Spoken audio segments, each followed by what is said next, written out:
Good afternoon, ladies and gentlemen. Welcome to Norton Rose Fulbright. My name is Philip Roche. I'm a partner here at the firm. Very warm welcome on a grim day. We're very pleased to welcome you all here today, and Blue, with whom we've collaborated on a number of these in the past, and they've always turned out to be interesting. Just a couple of points of housekeeping. We've had our fire alarm this morning, so we shouldn't have any this afternoon. But if you hear it go off, we don't need to evacuate immediately. It's kind of a phased warning, and they'll tell us if we need to leave. If we do need to leave, the nearest fire escape is just opposite to the right of the door there. We muster in Potter's Field down below.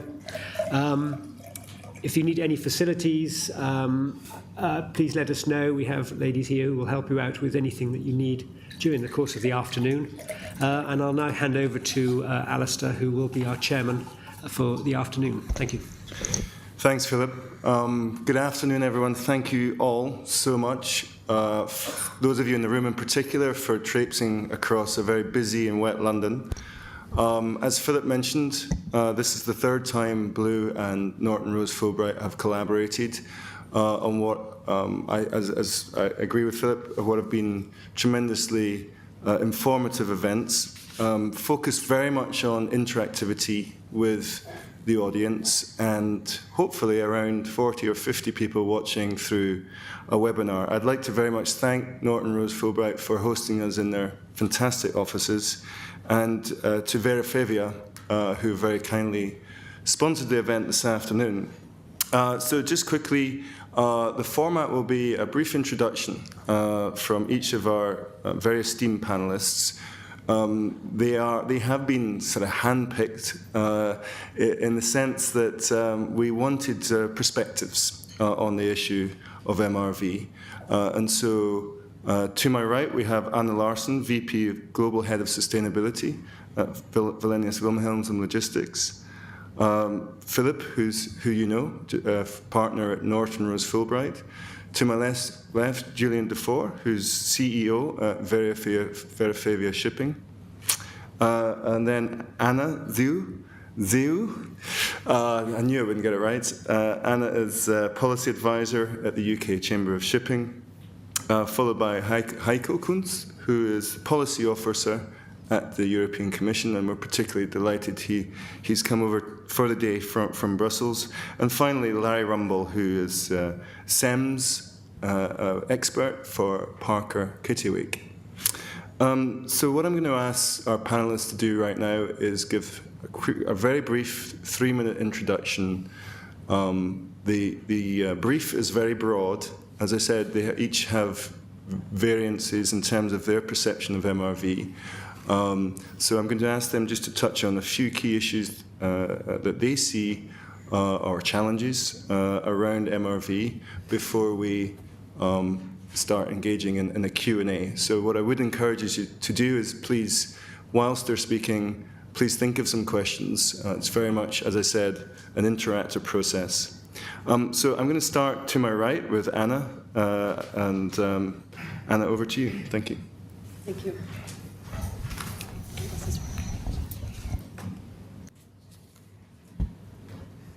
Hello, thank you so very much for the invite. My role here today is really to represent the shipping industry, or rather a very specific part of the shipping industry, in the sort of ro-ro and vehicle carriers. Wallenius Wilhelmsen Logistics, I don't know how many of you actually know anything about us. We're an outbound logistics company, and we manage supply chains from factories to dealers for automakers, equipment makers, transporting their goods over land and sea. Now, the core of our business is a fleet of 60 vessels who operate across the globe. Every year we transport in the order of 2 million units of cars, lorries, trains. We have over 5,000 port calls every year. Now, the reason I tell you this is not just to brag and talk about my company, but to give a bit of context to the amount of data it would entail to move into an MRV process.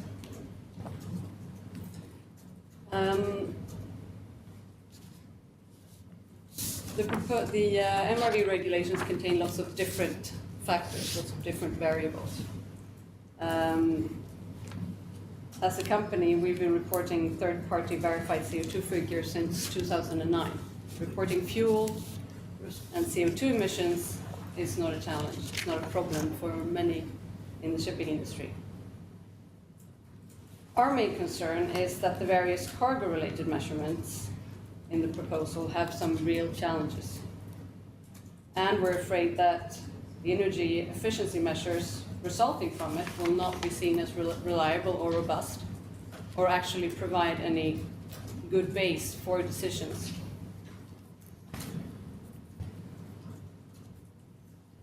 Now, the amount of additional data required for verification is also daunting. We pay our own fuel, and it's to minimize both the fuel and the emissions is a commercial and environmental necessity for us. But along the same lines, we need to be efficient across our operations. And if we end up with an MRV process that is extremely complex, extremely costly, that will create real problems. The MRV process is needed, but what we look for is a fair and realistic way of calculating and implementing. Thank you, Anna. Philip? Thanks very much. I'm a shipping lawyer, really, by trade. I became involved in climate change because Norton Rose, as it was then, has had a very big climate change practice. We did a lot of carbon trading type work, and it was a natural thing for me to be involved in that sort of thing. So we were involved in assisting the EU with a report on shipping and how the shipping industry worked from a legal point of view. And also we helped the Chamber of Shipping put together some useful documents a few years back on market-based instruments and that sort of thing. So that's the background that I come from. So I'm a shipping lawyer, and I look at these things, you know, from very much a black letter law point of view, which is that regulations are written and they are there to be enforced. And of course, recently we've been through the sulfur regulations and the imposition of that and the difficulties that has arisen. Thankfully, all those endless stream of sulfur conferences have come to an end now, because I don't think I'm going to spawn another one. But I hope not. We've got 2020 coming. Yeah, so they'll come around again. But you know, it's important to talk about these things. But from a lawyer's point of view, it's still a bit early for these regulations, because they are, and the EU would admit, you know, an unfinished piece of work. A lot of legislation is required, and there'll be a lot of input and industry collaboration to deal with the nitty-gritty of it. And it's going to be, the devil is going to be in the detail, how efficiently the data can be captured, but also other issues, for instance, like confidentiality. You know, a lot of people have information which needs to be kept confidential. So there's a lot of issues to be worked through. And you know, if all goes well, then the IMO may well come up with some system. And of course, the Commission has agreed that if that is slightly different from what the Commission has thought and put it down in the regulation, then the regulation will be altered to reflect those changes. Because, you know, MRV is absolutely the right thing to do before we legislate, because unless we have an MRV and have some decent data, then we don't know the size of the problem. And if you don't know the size of the problem, you can't really legislate for it properly. And that seems to be is a good thing. But you know, we know, whilst the EU is keen and enthusiastic, this has to be done on a global basis. You have to get global buy-in from ship owners, both within the EU and outside. And so there's a lot of work to do. But I think the EU Commission will be very busy over the next few years. Thanks, Philip. Just checking this microphone's working to my right. Yeah. if someone can help us with that. Thank you, Philip. So you'll be glad to know that we've got at least 3 years of MRV conferences ahead of us. I think one of the big areas that is fairly new to us in shipping is the verification process, and we're delighted to have Julian to my left with us today. Over to you, Julian. Thank you, Alisdair. Good afternoon, everybody. It's a pleasure to be here. Actually, it's my second time here at Northern Rose. The first time was 6 years ago when the Commission decided to include aviation into the EU emissions trading scheme. Northern Rose and Green Aviation were the first one to organize an event on EU ETS, on aviation EU ETS. And it was called the ETS Masterclass. And it was organized here in this office in June 2009 with Green Aviation and Northern Rose and Green Air Online. And there's actually a representative from Green Air Online here also today, 6 years later. And I know that Green Aviation is also listening to the webinar on the internet.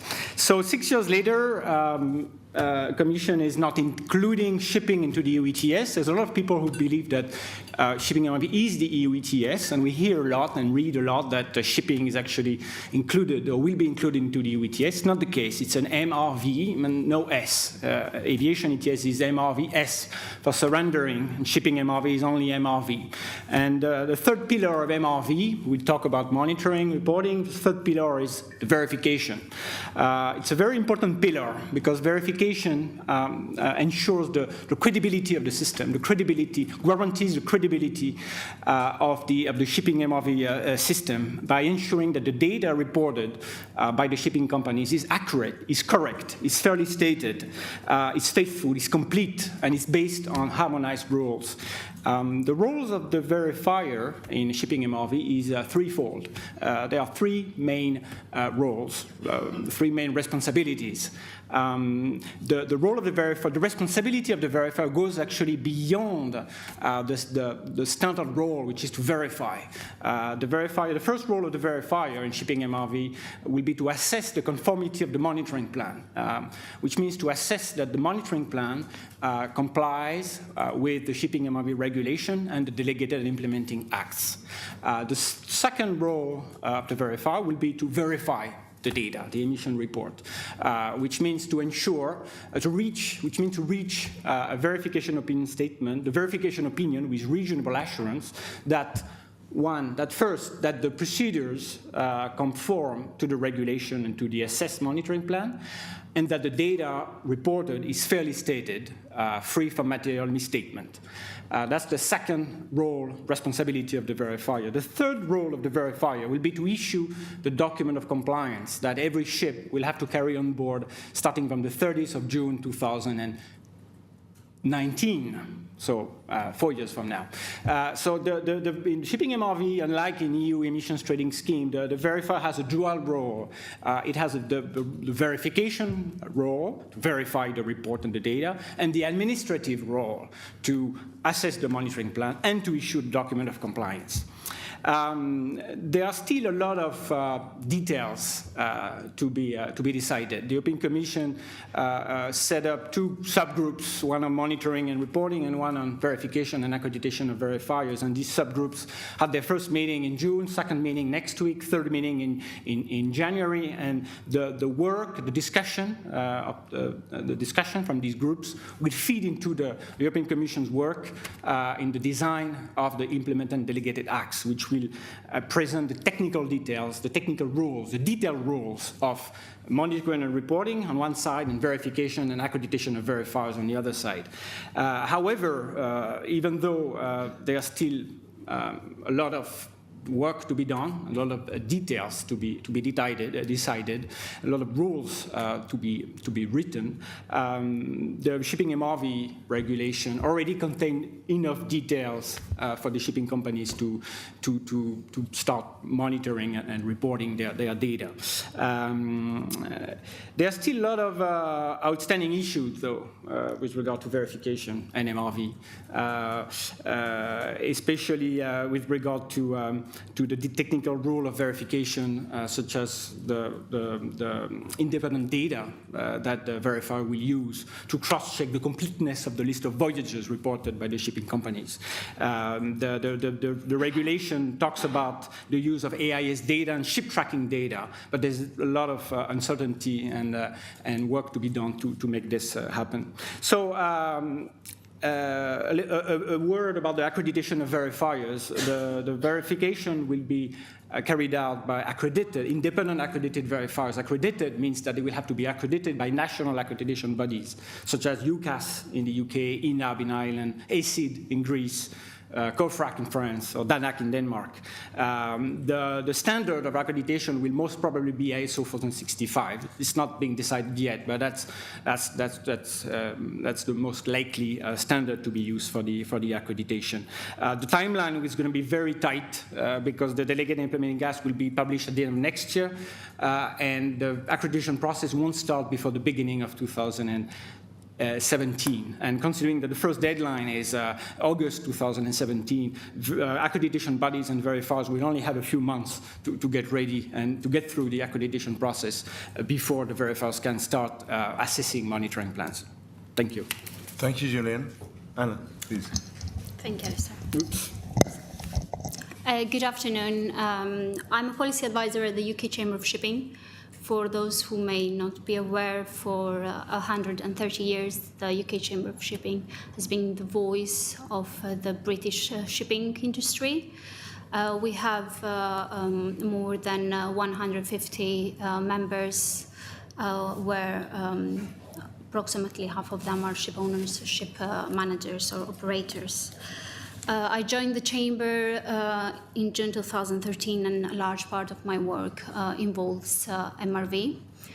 The Chamber was very much engaged in the development of the EU MRV system. We were working very closely with the UK government, and currently we are participating in Commission's EU MRV expert group, which is developing rules for the implementation of the regulation. As well, I'm chairing an expert group on other ship types, which is looking on how the regulation will apply, on whether it will apply to offshore or offshore vessel dredgers, etc.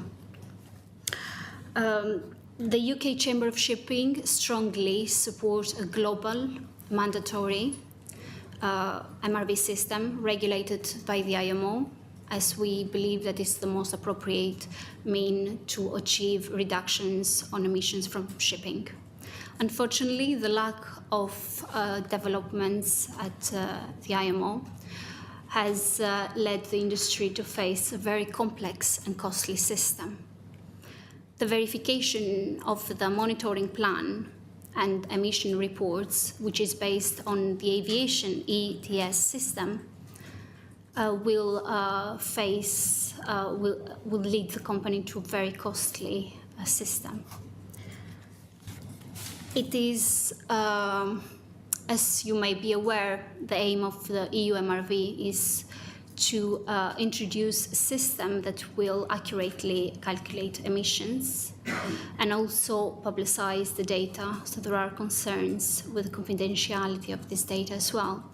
But there is also in its strategy, the Commission has stated that the EU MRV is the foundation, the first step probably for future reduction targets or MBMs.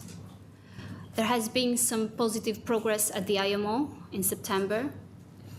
From the industry, it has been viewed as a positive step.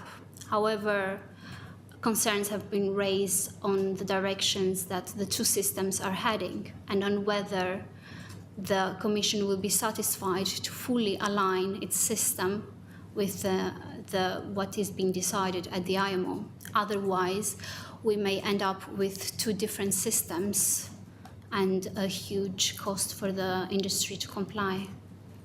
So. Thank you, Anna. Heiko, please. Yes, thank you, and good afternoon. Before I come to some of the aspects of MRV, I would like to share some of the considerations why we are here and why we are discussing our MRV for shipping today. And we see a close link to what is going to happen in a few weeks from now in Paris, where all parties to the UNFCCC will try to come to the agreement on a new protocol which should give a new and modern legal framework to tackle the global problem of climate change with the aim to limit climate change to a manageable size. And this, of course, would require, according to our information we get from science, that we reduce greenhouse gas emissions drastically in the order of magnitude of 50% by 2050 and even in view of minus 100% by end of the century. And that, of course, requires a common effort. There will be efforts and there have been commitments for actions by various countries and parties to this process. But we shouldn't forget that there are two sectors not covered by these commitments, and these are the two international transport sectors, aviation and shipping. And I think it would be very naive to believe that we can achieve these necessary emission reductions while leaving out some of the emitters. So everybody needs to contribute, and I think everybody also needs to take its fair share of the required efforts.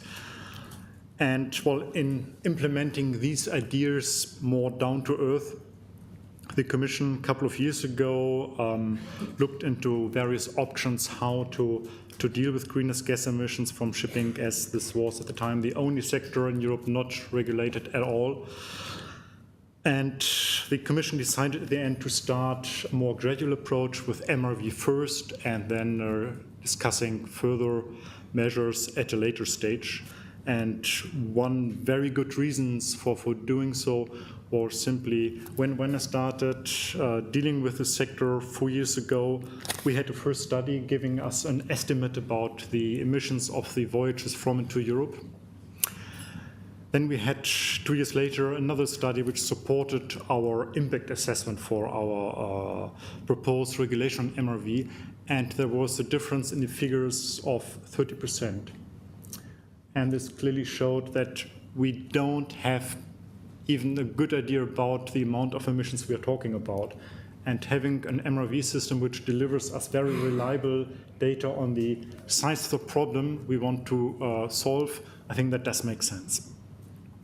When it comes to MRV, I think I can be very brief because what's now at stake for us at European level is the implementation phase, where we need indeed a set of implementing legislation by end of next year. The two previous speakers, I think, already elaborated on this one. And maybe my last remark is on the global process, because we see a quite similar process with a little bit of delay at global level in the IMO. We will also discuss some kind of MRV. It is called a Global Data Collection System, but at the end it is something very similar, and also with the idea of taking further measures then as a subsequent step. And I think it will be for the future 1, 2 or 3 years also very important to work on the interactions between these two processes. Thank you. Thank you, Heiko. Larry, please. Yes, good afternoon. Good afternoon. My name's Larry Rumble. I work for Parker Kittiwake Procel, and you might think the three-name title is lawyers if you don't know us, but we're not. We are very much at the opposite end of my esteemed colleagues, as we are a manufacturer. I'm here today to represent what is the very end of the emissions chain.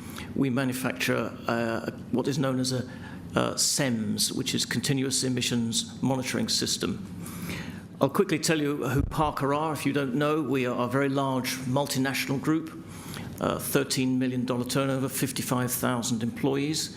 Parker Kittiwake, of which Procel is a part, is a small division of that was bought 3 years ago by Parker. We've been a very successful company in condition monitoring and emissions monitoring for the past 26 years. And in that niche, we have been market leaders and pioneers in that area. We've always been a systems provider and integrator, and much of what we do is as a result of listening to the industry and working closely with the industry. We've always provided solutions as opposed to our own best idea products which we wish to sell to someone. So everything we do is actually based upon a situation that exists in the industry. And with regard to SEMS, we used to be a scrubber manufacturer a number of years ago, in the very early days of scrubbers. We sold that technology in the company to one of the leading companies now. But whilst we were a manufacturer, we looked for an analyzer. Because if you are scrubbing and you're trying to control emissions, the only way you can tell it's working is at the end of the funnel. Is that the emissions that we really hoped that would be there? And so we looked for a SEMS manufacturer, having manufactured 3,500 of these SEMS of these in the past, this particular manufacturer. We found one, we used it, it was successful. It had a long history, as I said, 3,500 installations in industry. And in a Victor Kiam moment, we bought the company because it was so useful and successful. We sold the scrubber company, but kept the analyzing company because it was just far and away much better than the others. So I'm here today really as a manufacturer, as a nuts and bolts person. I have long experience in the industry, 35 years in commercial shipping, very much in the diesel engineering side of it. So I understand all aspects of ship operation, from maintenance through to operational difficulties to every involvement within the dry dock cycle as well. So not only understanding how we can integrate the system, but also how we fit it, how we operate it, how the crew works, and how the crew works in every capacity, whether they're the most efficient crew in the world or not the most efficient. So I feel I could offer perhaps something to give some enlightenment in that area. As far as MRV is concerned, we're looking for it to bring transparency in a situation which is devoid of regulation. It's rather woolly in a lot of areas at the moment. We see that. We speak to ship owners. Many of them are sitting on the fence with regards to scrubbing. Many people are very keen to know what MRV will mean for them. Is it going to be chasing bits of paper? They hope not. Ship owners or ship operators and administration are not the best partners. So I hope that when the system integration comes and the verification follows it, that it will be a simple system that can be operated in an easy way, because that's what everyone's looking for at the end of the day. Thank you. Thank you, Larry. And I really do want to come back to the measuring and monitoring. There are 4 options there, which we definitely want to delve into, as much as we do with verification. But perhaps for a bit of context, it was interesting to hear Heiko's comments around why we're here with Paris and UNFCCC looming.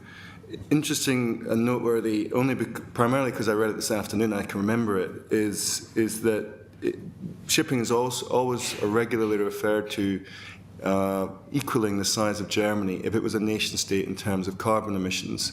Right now, Germany is on target under UNFCCC to reduce its carbon emissions by 14% by 2020. Shipping is on a trajectory to increase its carbon emissions by 5 to 11. So I think from that context, you can see at least where the EU are coming from. I also would like to get on to the EU and how it might or might not dovetail with IMO regulation MRV. But for a bit of context, Heiko, would you mind perhaps just outlining where we are now and perhaps giving us a little bit of a timeline over the next couple of years to implementation? That would be very helpful, I think. Thank you.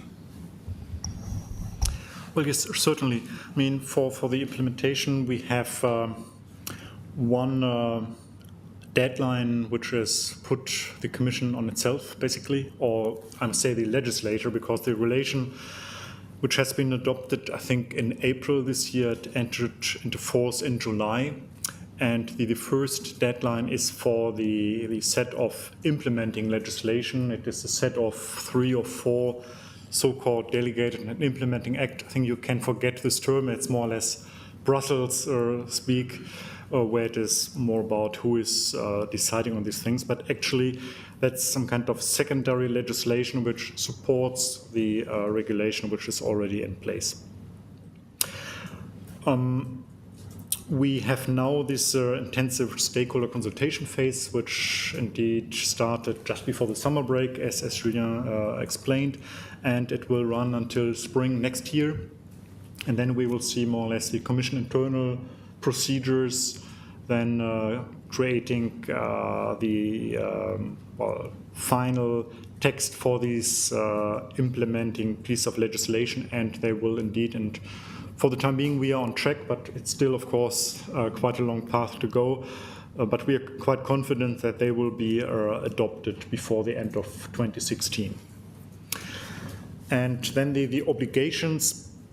The first one, which then is relevant, is to prepare a so-called monitoring plan where for each ship, which in the scope of the regulation, it has to be described how the monitoring has to take place. Basically, we have the choice out of 4 methods, from a very simple BDN-based approach to a rather sophisticated approach based on actual measurements.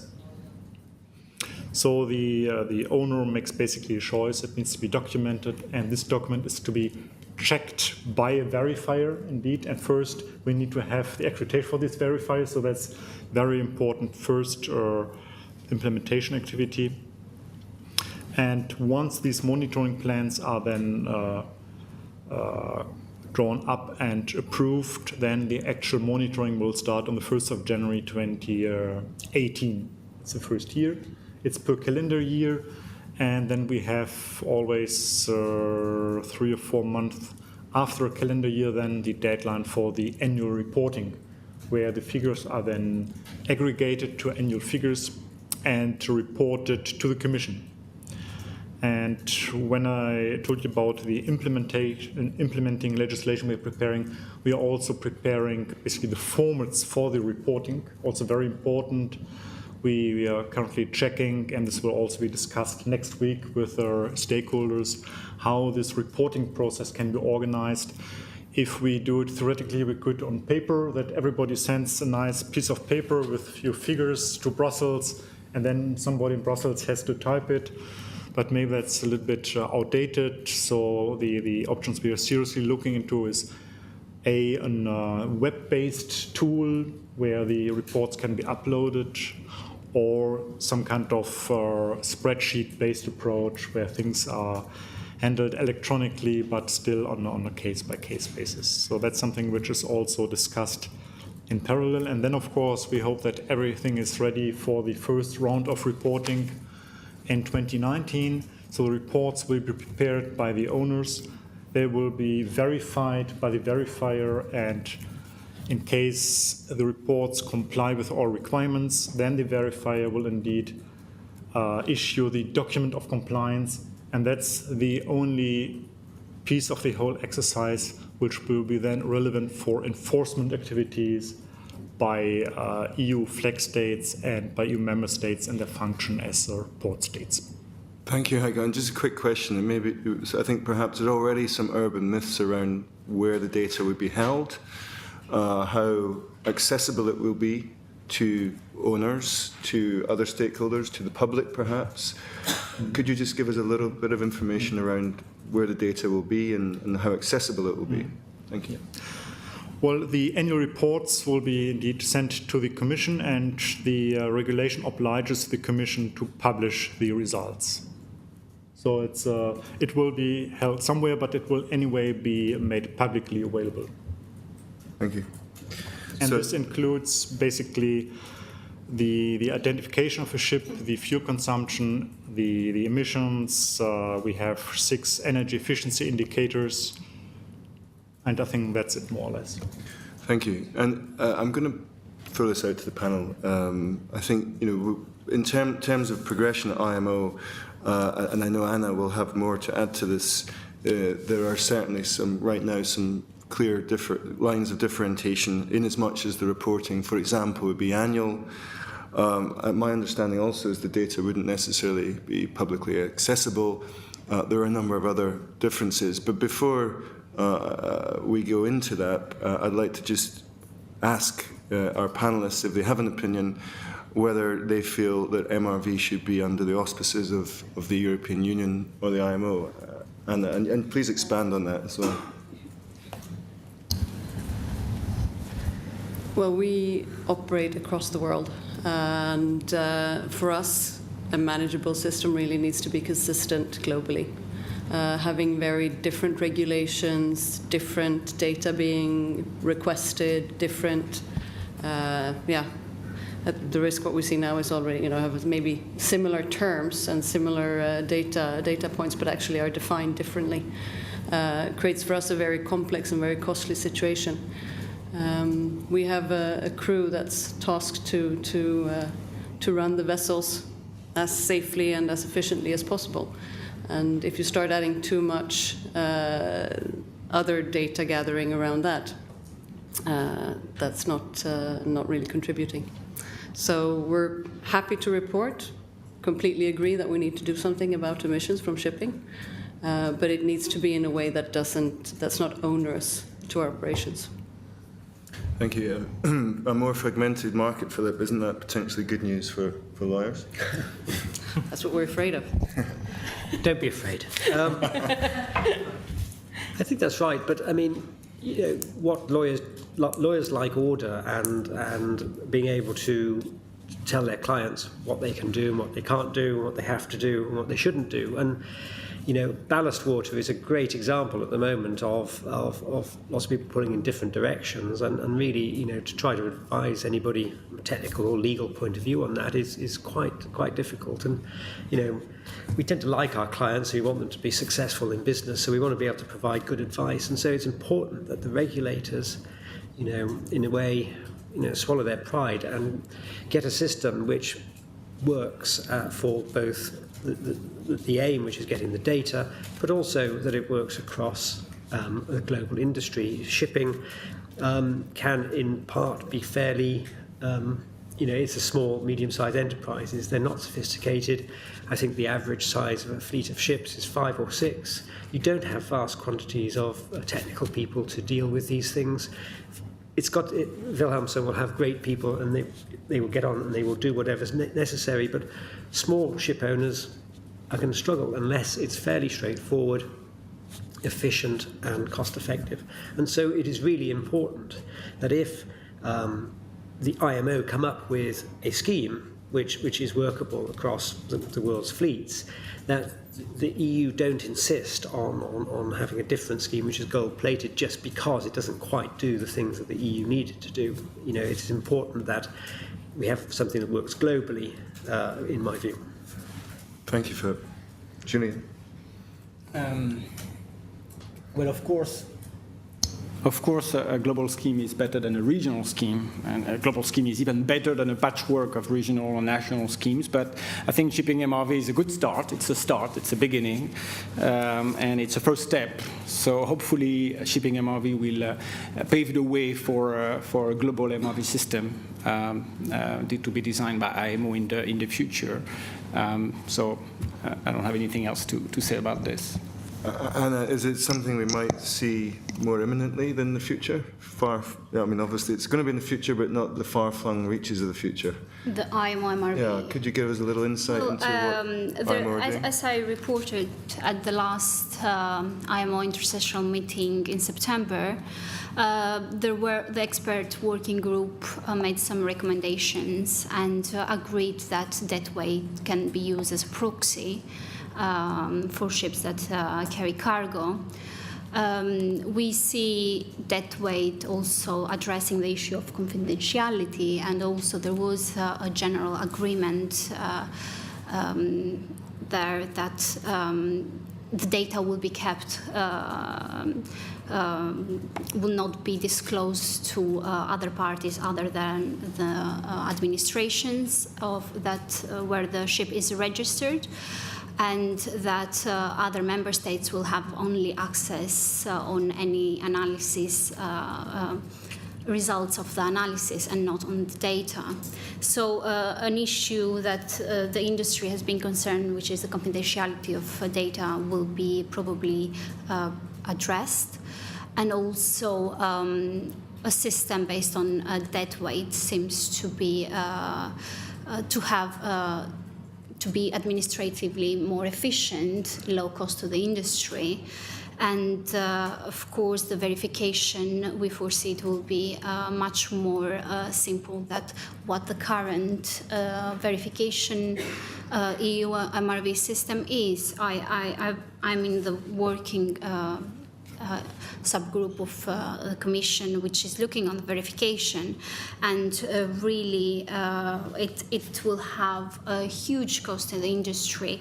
Just imagine that if a verifier identifies that something is wrong with your monitoring plan or emission control, they're going to charge you additional for every comment and every correction that you do, which is quite not what is the industry practice when a plan is approved or something is verified. There are the monitoring plan is also we had only a sample of it, so we cannot everything is in discussion, so there are not it's unsure what the final result is going to look, but it seems that it's a quite demanding plan and requires a lot of effort from the company, and companies have to think in advance, even from now, to see how they're gonna monitor, who's gonna develop the plan, how it will be structured, etc. There are also concerns with regard. I'm just going to give an example of one of our members, and it's good that our members are aware of in advance of the implications that the regulation is going to bring to them. So one of our members have more than 1,000 voyages per year.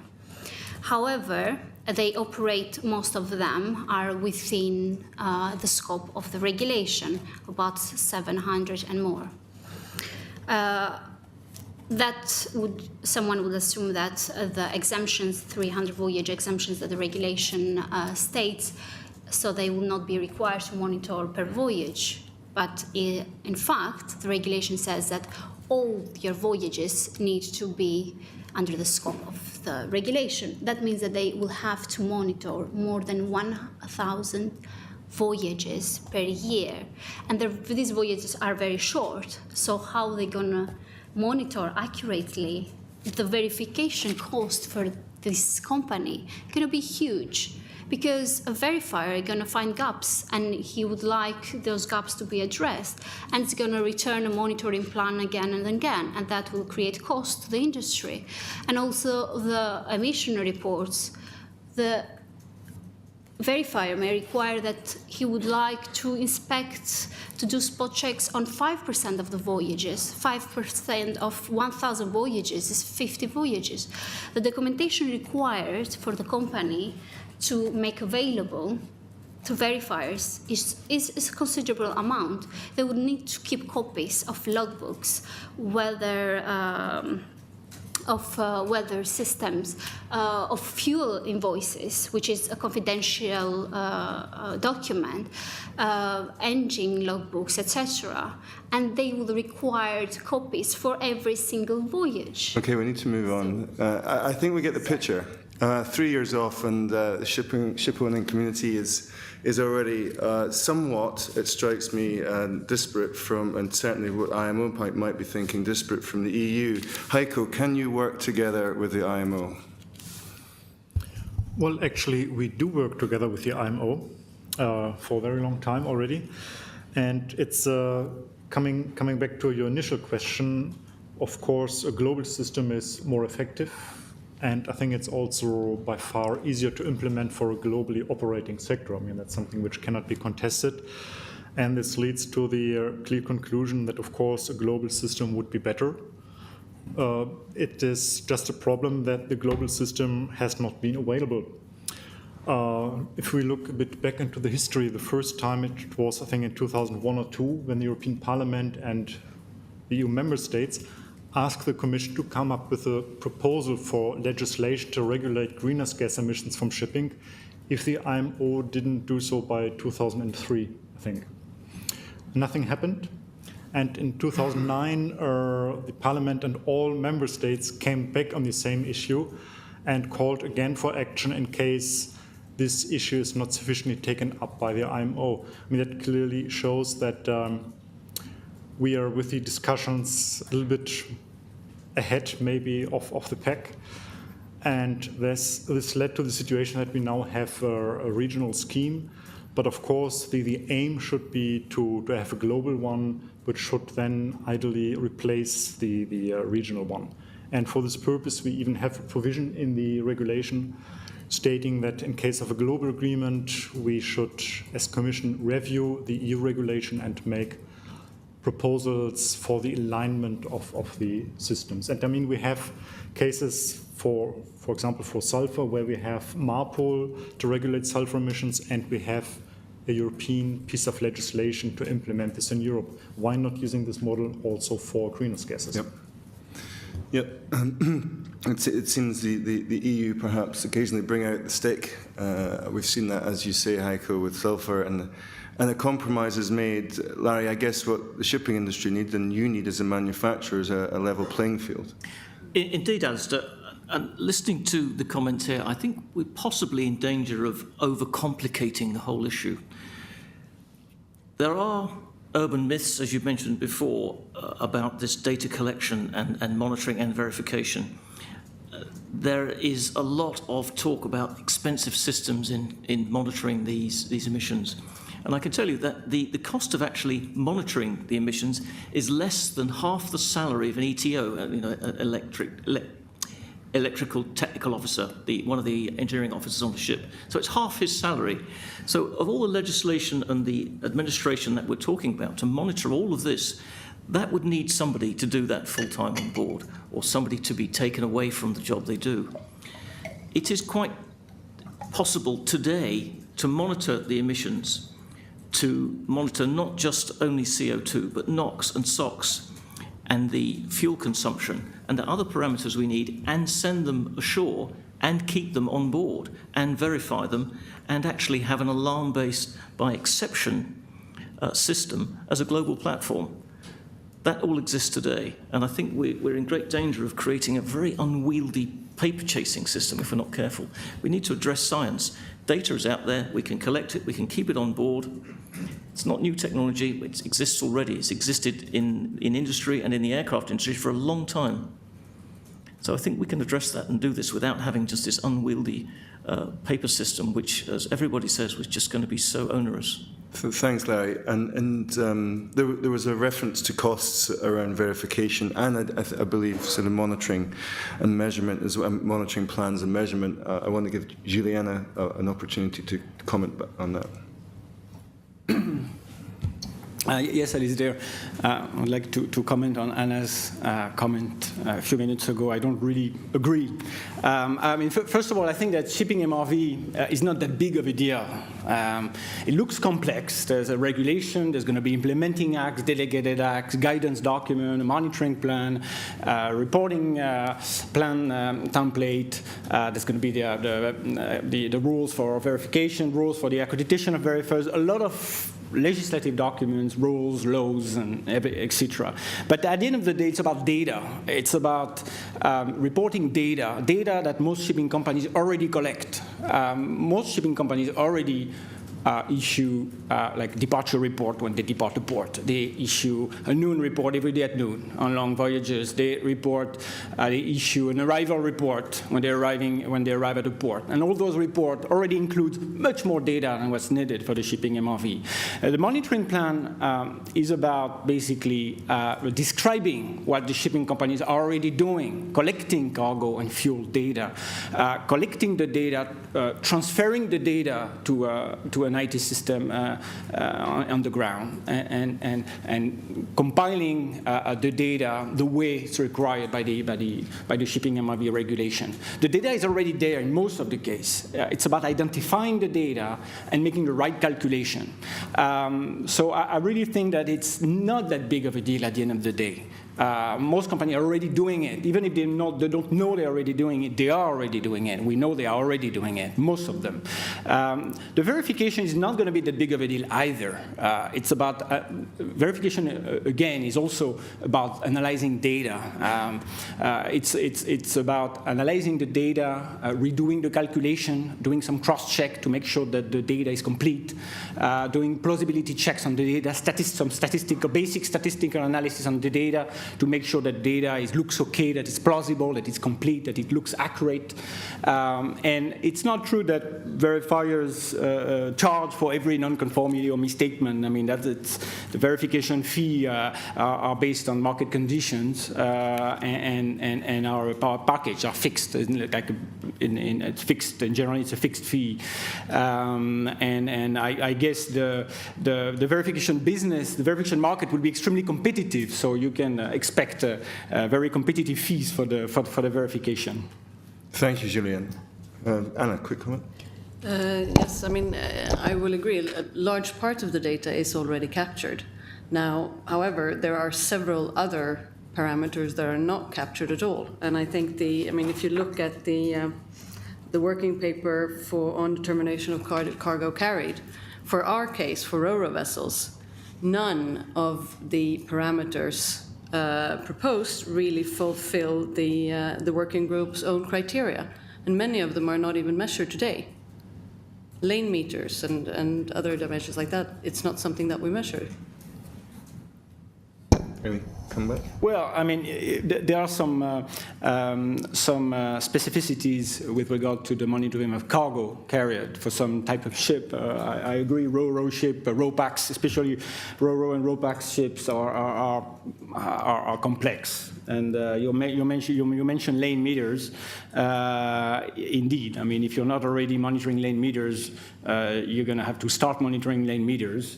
Which may bring some complexity. But in general, fuel is not an issue. I mean, emissions come from fuel, and fuel data at arrival, at departure, BDN, fuel bunkering data is generally not an issue with most shipping companies, and cargo, apart from some special cases, is not a big issue. Thank you.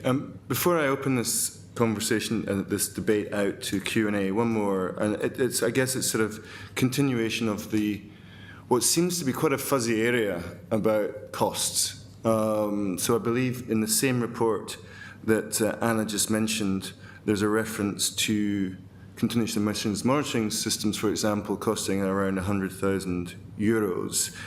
I'm also very mindful in the same context of a panelist we had last year, Niels Mortensen, head of regulatory affairs at Maersk, who had a real bone of contention around bunker delivery notes. And I think it's an interesting subject. There are currently 4 options: BDN, tank monitoring, flow meters, and continuous emissions monitoring. I mean, this is an area of expertise for you, Larry. I'd definitely like the rest of the panel to comment if they have one. Perhaps you can enlighten us a little bit, first of all, around cost of SEMS and how it might vary against other means of monitoring. Yes, as I said, Alistair, the cost can be well under $30,000, $20,000, depending on the application, even lower when we start to get to larger numbers. I mean, these are related to the application within the funnel. It's a very simple system that exists today. Our own system is in situ. It's effectively a long drain pipe in the funnel, if you look at it. It doesn't involve any extraction of gas. It doesn't involve any complicated maintenance. It's almost self-maintaining. So it is a very simple system. It doesn't involve the crew, and it works 24/7. I mean, it's that simple. I mean, it is complicated in its structure, the way we do it with gas spectroscopy. So it's not a very simple device, but it's simple in its operation. And with regard to cost, the other methods we see as far more costly because there's a lot of crew time involved in a lot of the collection of the other data. I mean, it's not just on the emissions, but on fuel consumption, mass flow meters. That's a very exact science. That can be done quite simply. And all of this provides data that can be very easily sent ashore or retained on the vessel. So the cost myth is untrue. $100,000 is way, way over the top. That's an unreasonable cost.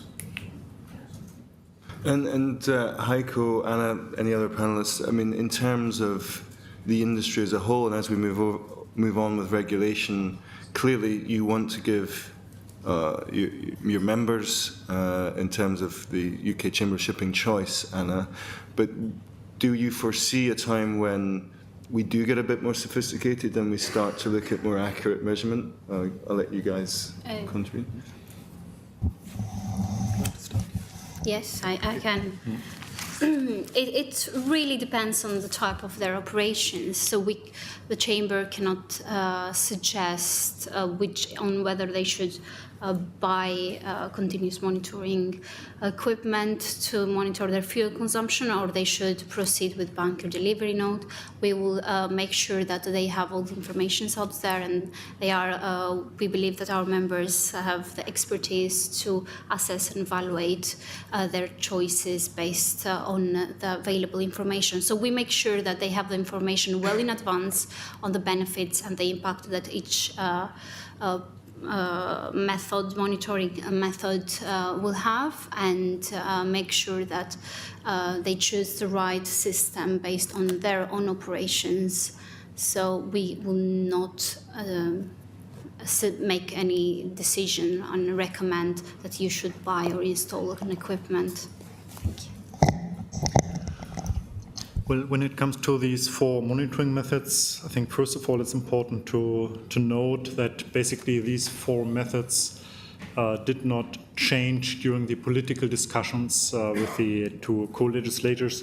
So what the Commission proposed was basically then adopted 2 years later.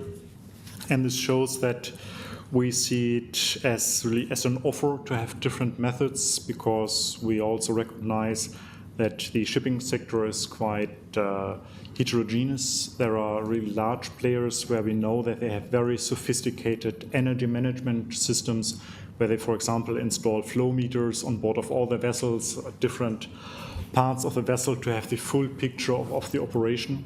Whereas others are rather small companies operating maybe even only one vessel, without all these technologies, equipments, and specialists behind it.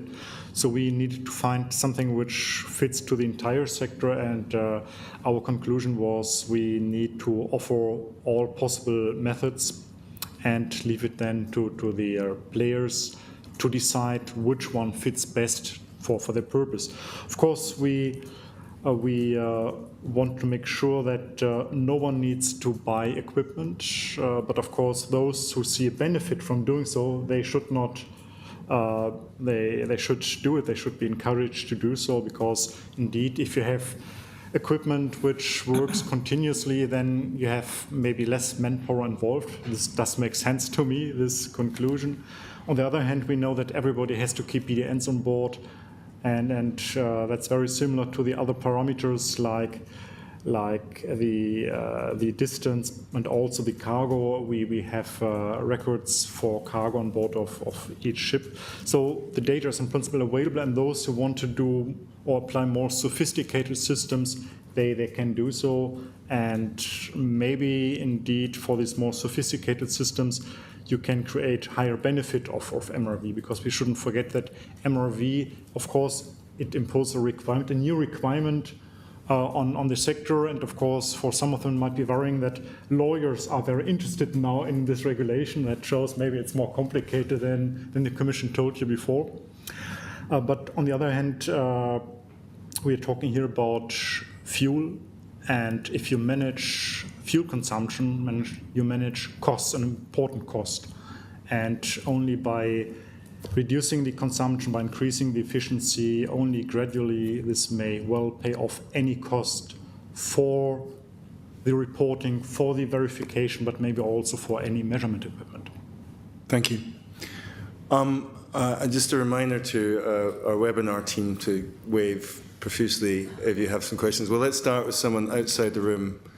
Do you have a question from the ether?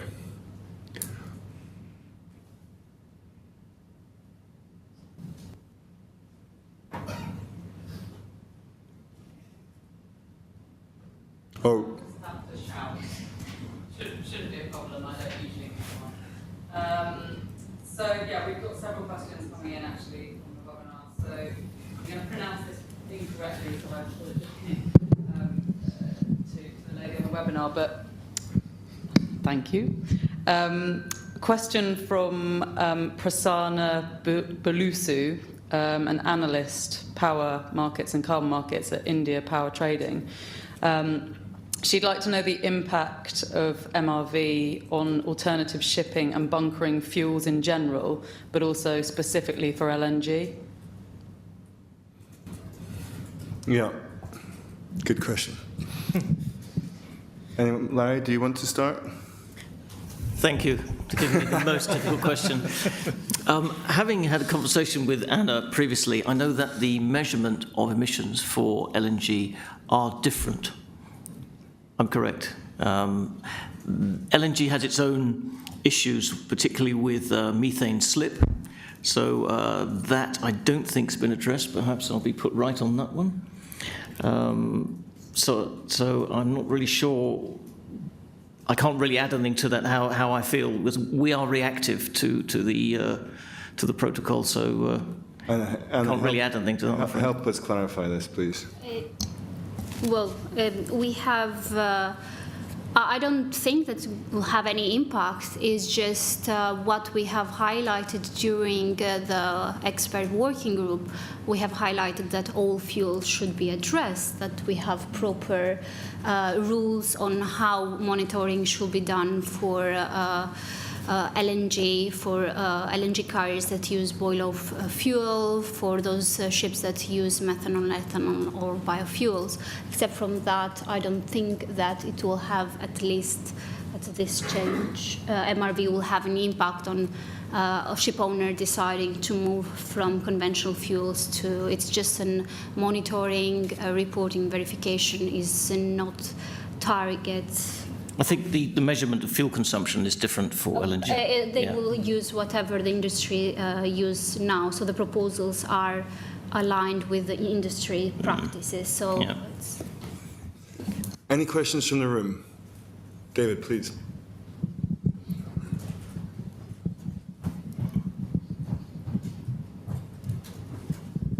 Yeah, thank you very much indeed. David Balston, Director of Policy at the UK Chamber of Shipping.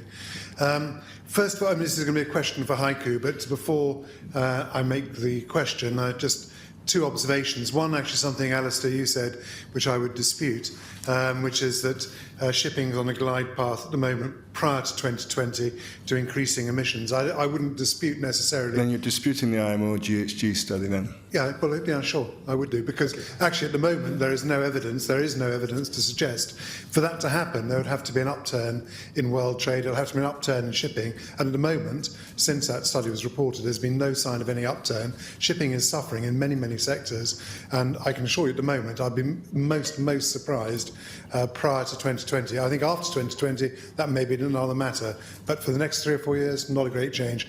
Going to Haiku, my question and one observation, though, again, on what Haiku, or what the EU has done actually within the IMO, or rather not done. I do share, like with all the panellists, and I'm glad actually that you yourself said this, Haiku, that that a global system for MRV would have been much preferable. What the EU actually didn't do and what the EU member states didn't do, apart from issuing ultimatums, as you mentioned, one in 2001 and 2003 and whatever other dates, is I don't think you worked effectively enough within the IMO to try and lobby and to try and get that level of support amongst other countries. And I would like to see the EU doing far more in the IMO rather than coming up with regional solutions, unless that really is a last resort. You should work far closer with your colleagues in the IMO to try and get Can we that. get to the question, please? Yes, Thank but you. the question is, do you believe that what you are suggesting, the EU MRV, is going to lead to an EU MBM, which presumably will be an ETS? Do you believe that an EU ETS is coming around the corner for shipping? No. Maybe a bit more elaborated. I think it's the discussion on a market-based measure is not on the agenda. And we also in the Commission, we are fully aware of the different MBM proposals which have been discussed some years ago and which also are personally assessed. When we prepared our MRV proposal, we looked at different market-based measures and MRV only as options, and so I think I know what I'm talking about. That's at least for the EU, not for the time being on the agenda. Well, not, let's say, for the Commission. I mean, this might be discussed by the co-legislators at various occasions. I mean, we know that the European Parliament is started basically this year to look more closely into shipping emissions and sent for the first time, I think, from their Environmental Committee a delegation to the MEPC to see what's happening there. And I think it was very interesting for them also to understand these global processes. But I think where the MBMs should be probably or will be discussed next should be in the IMO. I mean, after Paris, we also need to come back on the proposal from the Republic of the Marshall Islands and also on further measures. I mean, this needs to be politically addressed, and again, a global solution would be more effective. I mean, we cover with the voyages from and to Europe around 20 to 25% of the global emissions. So it's better to regulate the 100% and not the 20%. And maybe on, if I may, just one remark on your observation. Europe and our member states, we are very active in the IMO, but we also see that it is not always very easy to get people immediately on board. I mean, there you have 170 member states. You have to convince industry first, because without industry, nothing will happen in this organization. And it is a process which takes some time, and we will see it's gradually improving. Also, the lack of awareness, although sometimes there are some falling back to good old days when you see, for example, a recent statement of the outgoing IMO Secretary General, which has indeed some kind of worrying elements, if we really can move ahead with the discussions in the IMO or not. Thank you. Thank you. Yes, please.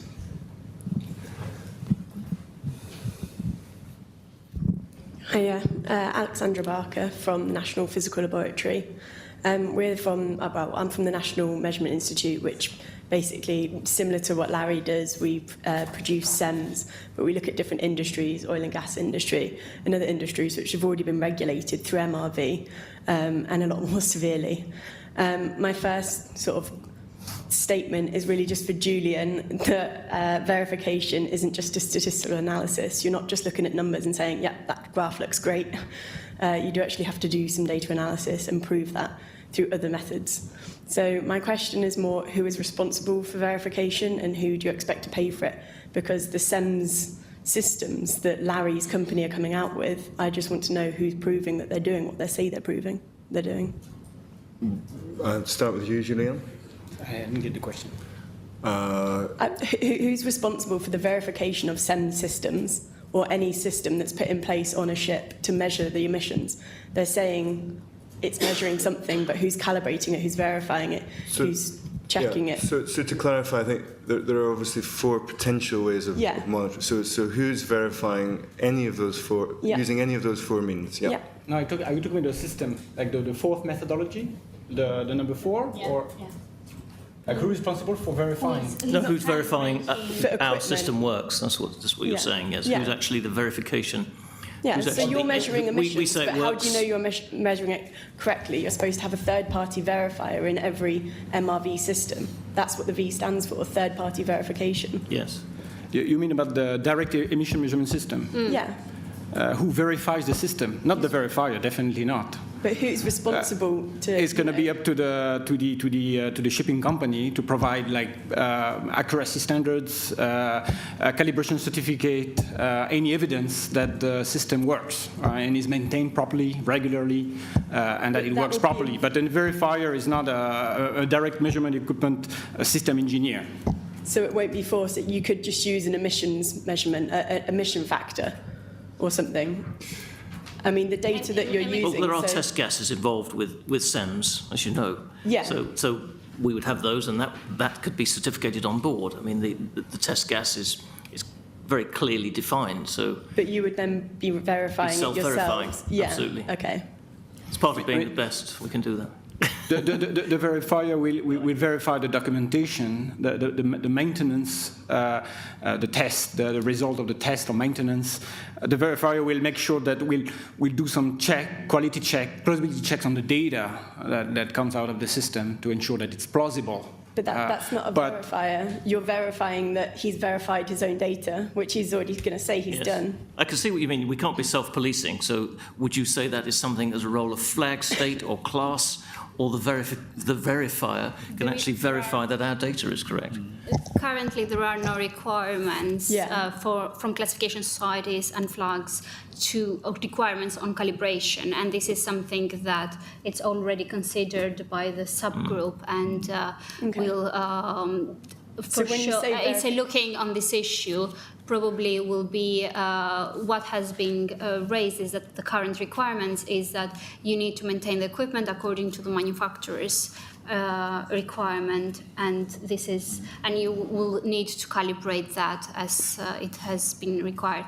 But I don't think.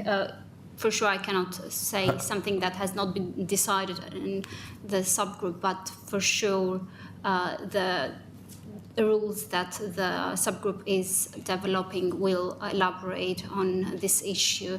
But I see your point is that it will be some cost for calibrating these systems and maintaining them as well. And this cost, unfortunately, will go to the ship owner. Yeah, Well, I we just know- see it as monitoring and reporting. It's always a cost. Heiko, do you have any more light to shed on this?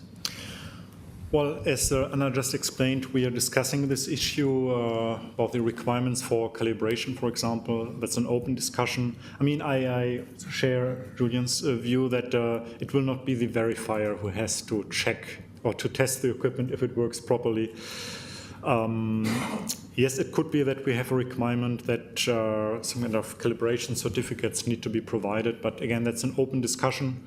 My personal view is that we shouldn't put too high standards on individual monitoring methods because we need to be proportionate. I mean, everybody could also work with BDNs where no calibration is required. It would be interesting to do so, maybe. So we need to be proportionate, but it's an ongoing and open discussion. We need to see what comes out of these expert groups, what they recommend, and I'm pretty sure that the Commission would be more than happy to follow this advice. Yeah, just to add, it's interesting that you're talking about calibration of SEMS when we work with an industry that still uses BDNs, and I think Heiko makes a good point. And obviously, again, there's a degree to which the detail has not been decided both within the EU and the IMO. One question from Uni here. Just say one thing, just very quickly. That ships are surveyed continually, so that's something that just be added to the survey list. So I don't see it's a big issue. Survey list of Many items on board have to be certificated over a period of time, so there's a big list, so we can add. survey from not from classification societies and flags. Classification Society, yes. Well, it's not. Anyway, that's. Anyway, moving on. One question from Uni, and then we'll go back to webinar. Uni, please. Thank you. I have a question for the Commission, really, for Heiko. As you've stated, the EU MRV has in it a clause that says that if and when a global system is approved or found, that you will review your regulation and try to align it. But I'm just wondering, are there any elements of the EU MRV that you would absolutely not give up if they are not included in the global system, such as, for example, regarding what part of the data are made public, or anything else? Well, this question is a very tricky one because, first of all, we need to know how the global system looks like. And I mean, then we will do the analysis, the comparison, and at the end, of course, it's a political decision. It will also not be decided by the Commission. It will be very clear that that goes the normal legislative process where the Commission makes a proposal and the Council and the European Parliament adopt. So we need to see what comes out of it. But of course, the better and more robust the global solution looks like, the better our possibilities to fully align it. And that needs to be absolutely the aim, to have one system in place and not two. Any questions coming from the webinar? Yeah. Lots. Any good ones? Excellent ones. Suki Ubi, Strategic Intelligence Manager at Lubrizol. Many people think MRV is laying the foundation for CO2 limits within shipping. Does the panel agree? And if so, do we have a sense of likely stringency and timing? She's also keen to know about envisaged penalties associated with breaching emissions limits. We've kind of touched on that with MBN. Any further comments, Heiko? Yes, maybe one comment that in the IMO we are currently the discussion of the last 2 or 3 years after the discussion of market-based measures basically stalled. Well, the IMO Secretariat currently said that it is an ongoing discussion, which I found quite surprising because I attended all the meetings and it was not discussed. So basically, globally, we are discussing the possibility of having further efficiency standards. But of course, that's an open discussion, and the idea is that we first collect data, a rather broad range of data, which would allow us to analyze different options for efficiency indicators and measures, and then taking informed decisions. But of course, I would also not exclude that the MBM discussion is coming back. So that is very difficult to say. At least we should also not forget that one important aim of MRV is to getting the data right, getting the real size of the problems we are talking about, which is, I think, also very important for any informed political discussions and subsequent decisions. Thank you. We had a question here. Thank you. Alisdair Pettigrew from International Chamber of Shipping. I was very interested in the round of discussion. Thank you. Sorry, Alisdair Pettigrew from International Chamber of Shipping. I was very interested in the round of discussion that was kicked off by the lady from the National Measurement Laboratory when we were talking about what does verification mean and who's going to do it. And it does strike me that that illustrates a very big problem that the shipping industry have with this whole process, and not with the process that the Commission's proposing or the legislative process. It seems to us there's a danger of this mushrooming into an entire industry of itself. If I take the example of that little discussion on verification, if the generalist verifier who goes in to verify your emissions data isn't looking at calibration, isn't technically competent to have a look around your engine room and have a very good idea as to whether your figures are reasonable or not, isn't competent to know very basic differences between 2 strokes and 4 strokes and power levels and likely fuel consumption, then, as we've said in the European discussions, are those people the right people to be verifying? Because it sounds like what we're looking at is a data check, an audit, the sort of thing that ships are doing at least twice a year with your company audits under ISM, and at least once a year when you're audited by your flag state or your recognised organisation under ISM. We're talking about auditing procedures and auditing the fact those procedures are being met. The very fact that it's a regulatory related procedure makes it subject to the ISM audits. So your national government is going to be auditing those procedures. Why do you need an additional verifier? The vast majority of national governments delegate to the Classification Society. So as Larry was quite rightly suggesting, this is the sort of thing that can very easily be picked up by a class surveyor on the back of an IIPP survey, back of an ISM audit, back of an IOPP survey. It's just, as Larry very correctly suggested, this is something that a properly qualified engineering surveyor from a class society can do very fast. These guys are ex-chief engineers. They have a huge amount of additional training. They really are capable of walking into the engine room with the figures in their hand, having a look around and saying, yep, these figures look reasonable. Thank you. So, Julien, a chief engineer can do your job. Yeah, no, I really don't agree. The class surveyor can indeed, go to the engine room, make sure the engine is working properly, that the fuel flow meter is properly calibrated, that the fuel tank sounding system works okay. But the shipping MRV is not about ensuring that the fuel flow meter works fine, or fuel tank sounding measurement system works okay, or that the direct emission monitoring system is properly calibrated. The purpose of the verifier is to make sure that the data collection and the transmission and transformation process is accurate, is correct. It's not just about, shipping MRV is not just about having systems on board that work properly. It's about collecting and reporting the correct data. It's all about data. It's all about data collection and data analysis, and making sure that the calculations are correct, making sure the emission factors are correct, making sure that the voyages are reported correctly, that the definition of a port of call, according to the shipping MRV regulation, has been correctly implemented, understood and implemented, making sure that all voyages to, from, and between EU ports are indeed reported in the correct way, with the correct fuel consumption, the correct emission factor emission, and correct cargo transport work, and energy factors. That's the verification. The verification has ways, has techniques to make sure that the data reported is correct. For example, to make sure that a shipping company reports the correct number of voyages, we will need to use the AIS data, ship tracking systems such as AIS data, as an independent source of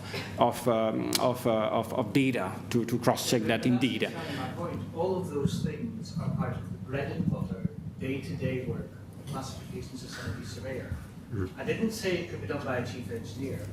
What I said was classification engineering surveyors have been chief engineers. They've done all of the things you're suggesting for real for decades as part of their seagoing career.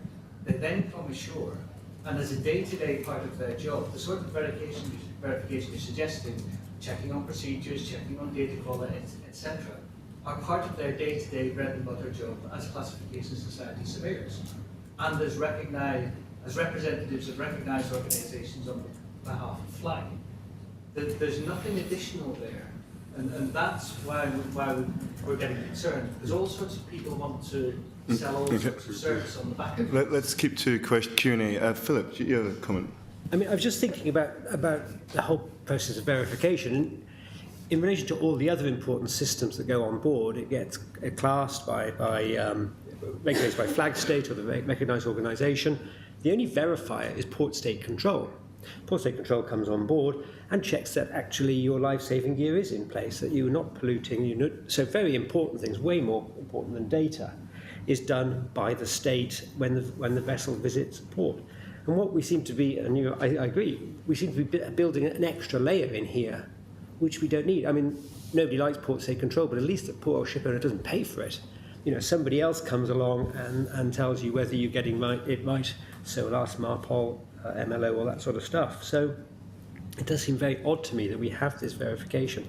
And if this is just data, surely it is possible to, from remotely sitting in Paris or Brussels, wherever you are, looking at data, you know what type of ship it is, you know the voyages it's going on. I can go onto Lloyd's List Intelligence, 2 minutes downstairs, and tell you all the voyages a ship has done in the last year. And somebody sitting in Paris with a huge computer surely can verify, because anybody who isn't reporting it correctly is going to be a blip. It's going to be a statistical issue, and then at that stage you have a bunch of people who come and investigate why, and it may be that you just report it to the flag or the class and say this ship has a problem with its reporting. Why is that?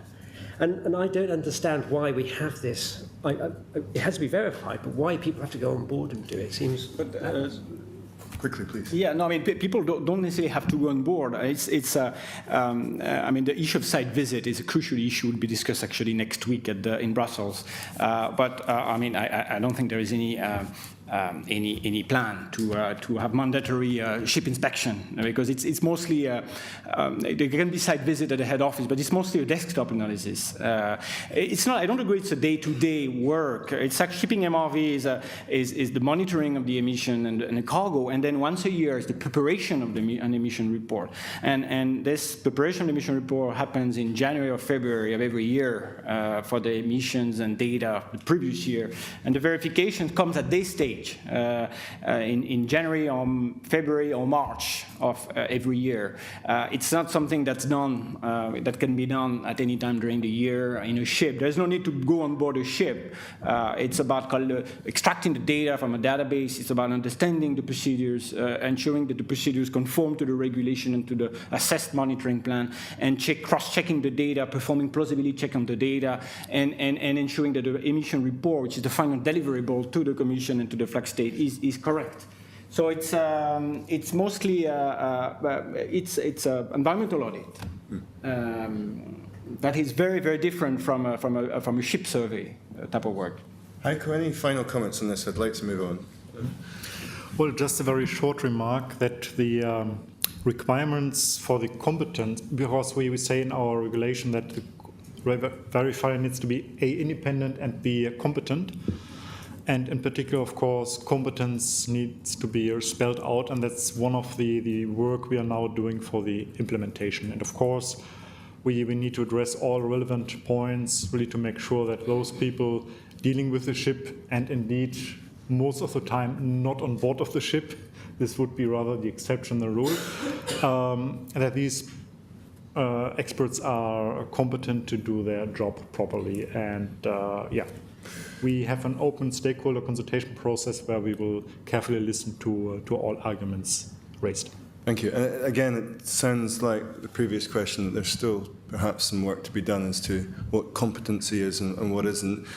I'm going to take one more from the webinar, if there's one, and then one final one from the audience, please.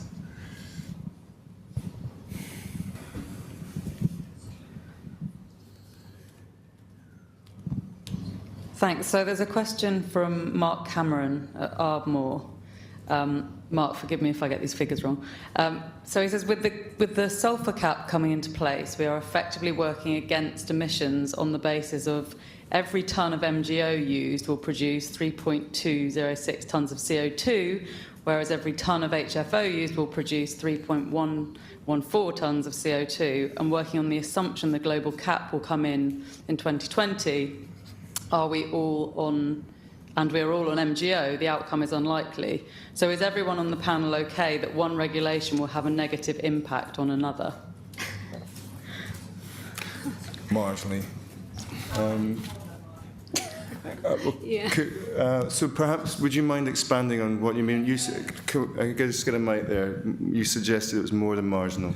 Yes, Alexandra Ebbinghaus, Shell Shipping. So basically, if you produce more MGO, the refinery process is more intensive. So you have a 10% increase in CO2 emissions from basically the refining process. Then, of course, if you look at it in an integrated matter, sulfur emissions are shown to have a cooling effect, and on a 20-year frame, I think the numbers is that 1 tonne of sulfur emissions equivalent to 100 tonnes of CO2.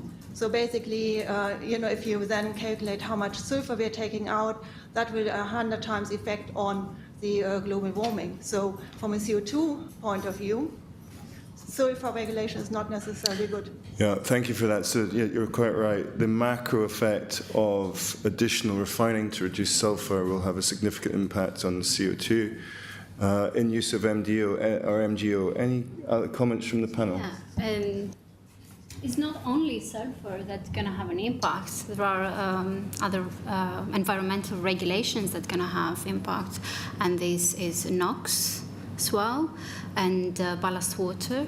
Treating ballast water on board will require significant amount of energy, and that energy is fuel, and subsequently emissions are going to increase. So, unfortunately, regulations don't look holistically on the impact but they just look on isolation, and always also the cost is looked on isolation. So when there is an impact assessment, always they don't just take into account other regulations coming into force and how the total cost to the industry will be, and what the benefits as well will be. So unfortunately, this is fact. Please, quickly, please. The shipping MRV is just a reporting system. So the European Commission is not necessarily interested in shipping companies reducing or increasing their emission. They are interested that the shipping companies report their emission correctly and accurately.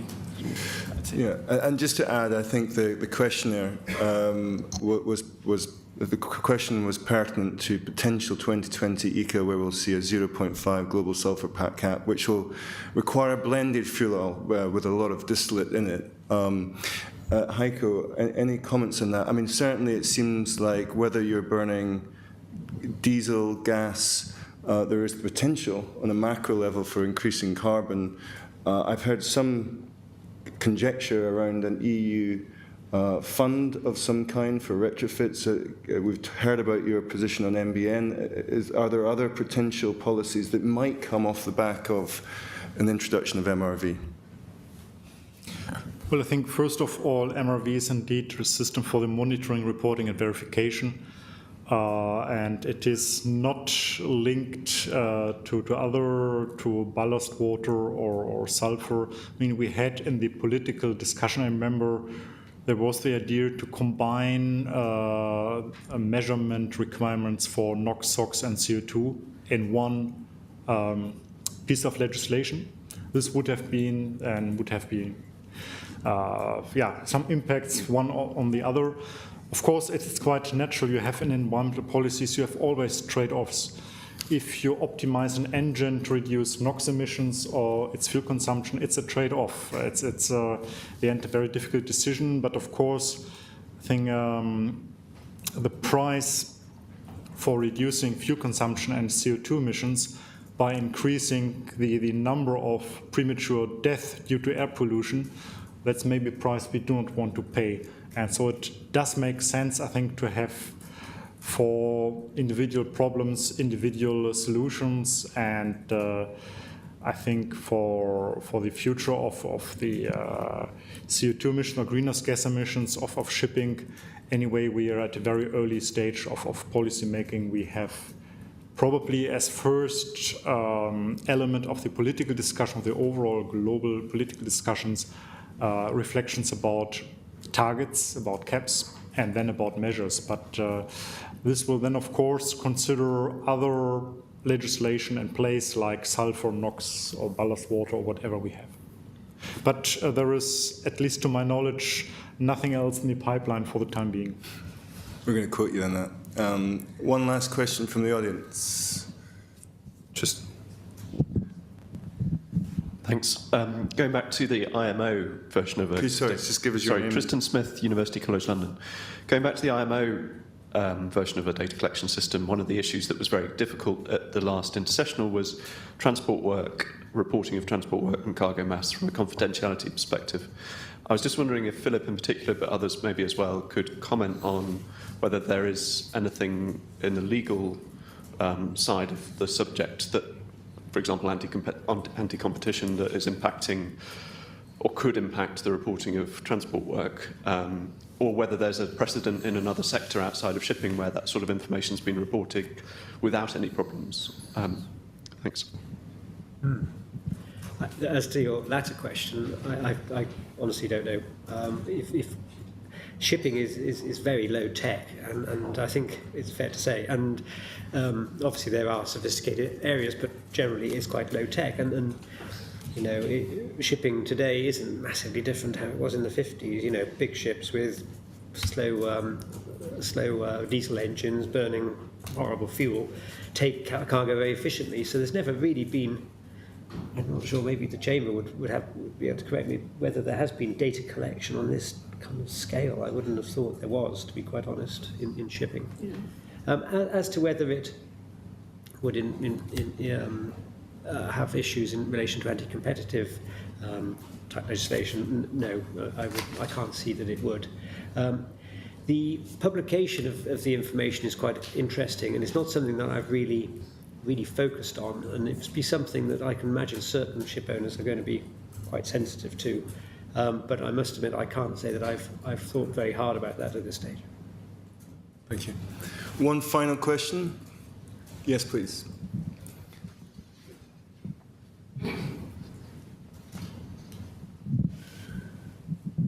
Thank you.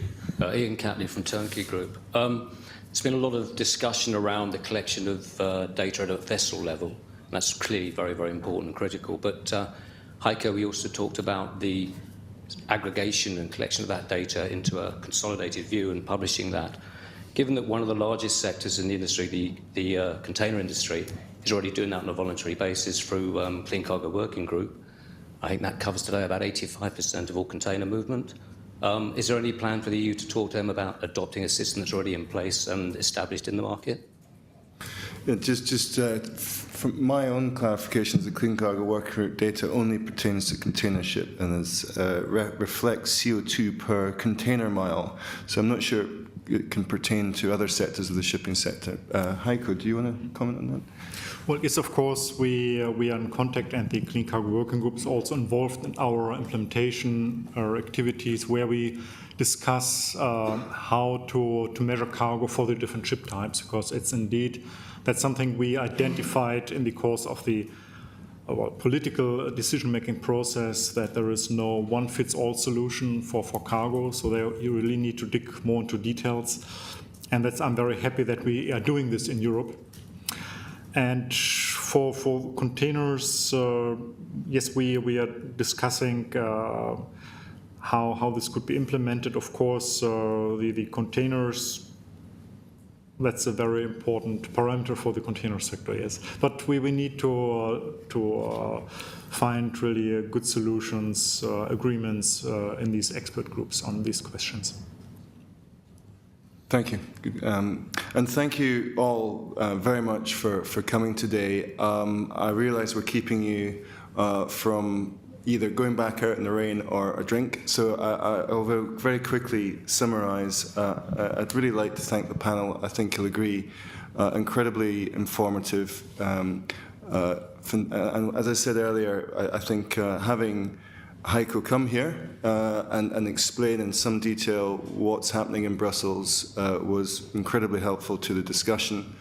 The EU MRV was described as gold-plated, but maybe there's a compromise in place. We've certainly seen precedents with the ECAs. Is there an opportunity to meet with IMO in terms of meeting of minds and find a compromise? It does strike me that unlike with the situation with sulfur caps, there is some considerable variation between current EU thinking and IMO thinking, notwithstanding the fact that IMO is clearly a little while behind. We heard it here. It won't lead to MBMs, or maybe it will, potentially a green fund, but certainly I think we can all be assured that, in terms of measuring the weight, the likelihood is there'll be a diet to come afterwards. As ever, this is, as I said earlier, this is the third year in a row that Blue Communications and Norton Rose Fulbright have hosted this. Again, I thought it was fantastically insightful, and we got the subject right. Thank you very much for your contributions. Thank you to Norton Rose Fulbright for hosting us, and in particular, thanks to our panel. Thank you.